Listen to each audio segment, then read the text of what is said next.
안녕하세요. 건강 이야기 들려주는 집입니다. 오늘도 아침 식사 후 공원 한 바퀴, 점심 먹고 집 앞 산책로 두 바퀴, 하루에 10,000보 넘게 걷는 게 일상이 된 당신. 그런데 문득 이런 생각이 들죠. 이렇게 열심히 걷는데 왜 뱃살은 빠지지 않을까? 오히려 운동을 시작하고 나서 뱃살이 더 나오는 것 같다는 분도 있습니다. 실제로 시청자분들 중에도 이런 질문을 자주 하세요. 선생님, 걷기 운동이 뱃살 빼는데 좋다더니 왜 전 더 배가 나오는 걸까요? 이건 단순한 오해가 아닙니다. 내 몸 안에서 실제로 뱃살을 더 키우는 메커니즘이 작동하고 있을 수도 있거든요. 오늘은 그 숨겨진 과정을 하나씩 블랙박스를 열어보며 따라가 보겠습니다. 하루 일과를 되돌려 볼까요? 오전 9시 조깅화 끈을 동여매고 동네 공원을 돌기 시작합니다. 30분을 걸으니 땀이 맺히고 상쾌하죠. 산책 끝나고 집에 들어와 물 한 잔, 그리고 간단한 요거트나 과일로 허기를 달랩니다. 점심을 먹고 나면 또 한 번 산책. 매일 이런 루틴을 반복하지만 거울 앞에 선 내 모습은 예전보다 오히려 배가 더 튀어나온 것처럼 보이기도 합니다. 이유는 간단합니다. 걷기 자체는 나쁜 게 아니지만 그 강도와 방식에 따라 우리 몸속 지방 대사 시스템이 전혀 다르게 반응하기 때문입니다. 우리 몸은 에너지를 저장하고 쓰는 절묘한 균형 장치로 움직이는데 잘못된 운동 습관은 이 균형을 교란시키기도 합니다. 먼저 낮은 강도의 걷기 운동만 반복될 경우 우리 몸은 일정 시점부터 그 운동에 적응하게 됩니다. 처음에는 분명 칼로리 소모가 있었지만 몇 주 지나면 같은 시간, 같은 거리로는 더 이상 큰 변화를 만들지 못하게 됩니다. 몸은 똑같은 자극을 받으면 변화하지 않거든요. 이걸 대사 적응이라고 합니다. 문제는 여기에 그치지 않습니다. 낮은 강도의 유산소 운동은 때때로 근육량의 손실까지 초래할 수 있습니다. 살이 빠진다고 좋아했는데 알고 보면 그건 지방이 빠진 게 아니라 근육이 줄어든 것일 수도 있다는 이야기죠. 근육이 줄어들면 기초대사량도 함께 떨어지고 결과적으로 몸은 더 쉽게 지방을 저장하게 됩니다. 즉, 기초연소 엔진이 작아지는 셈이에요. 여기서 더 무서운 건 식욕 증가입니다. 걷기 운동을 꾸준히 하면 식욕이 오히려 늘어난다는 연구 결과도 있습니다. 낮은 강도의 지속적인 움직임은 뇌에서 더 먹어도 된다는 착각을 일으켜 생각보다 많은 간식이나 식사를 유도하기도 하죠. 특히 공복 운동 후에 간단히 뭐라도 먹어야지 하며 먹는 과일, 주스, 요거트, 견과류, 그게 오히려 뱃살을 만드는 주범이 될 수 있습니다. 자, 여기서 잠깐 내 몸 안의 블랙박스를 엿볼까요?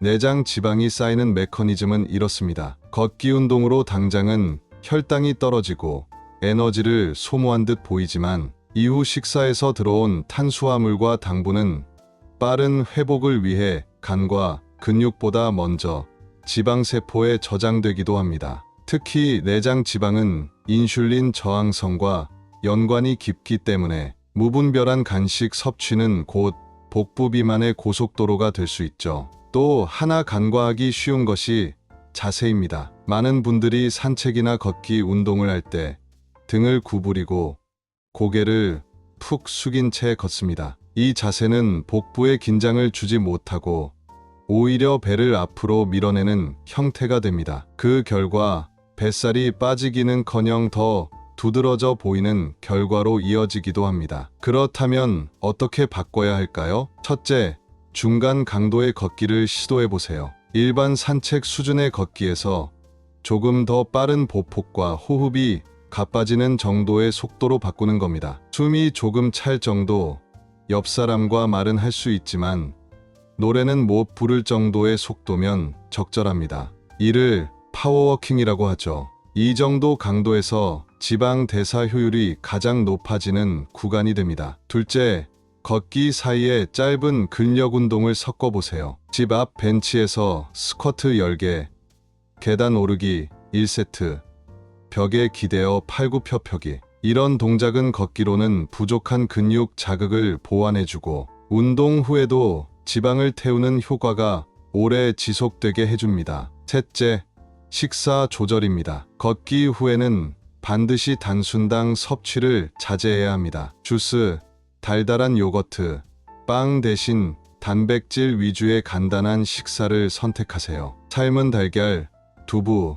닭가슴살, 저지방 우유 등이 좋습니다. 이런 식단은 운동 후 회복을 도우면서도 지방 축적은 줄여줍니다. 넷째, 자세 교정입니다. 걷는 동안에는 어깨를 펴고 시선을 정면으로 두세요. 복부에 가볍게 힘을 주고 보폭은 약간 넓게 유지하며 발 뒤꿈치부터 디디는 감각을 느껴보는 것도 도움이 됩니다. 이런 정렬된 자세는 걷기 효과를 훨씬 높여줄 뿐 아니라 복부 긴장감을 유지하는 데도 유익합니다. 마지막으로 기대치를 바꾸는 것도 필요합니다. 걷기는 무조건 살을 빼는 운동이 아닙니다. 걷기의 진짜 장점은 지속성, 관절 부담 최소화, 기분 전환, 혈액순환 개선입니다. 뱃살 감량을 원한다면 반드시 식단, 자세, 강도, 보조 운동이 함께 가야 하죠. 오늘 내 몸의 블랙박스를 열어보니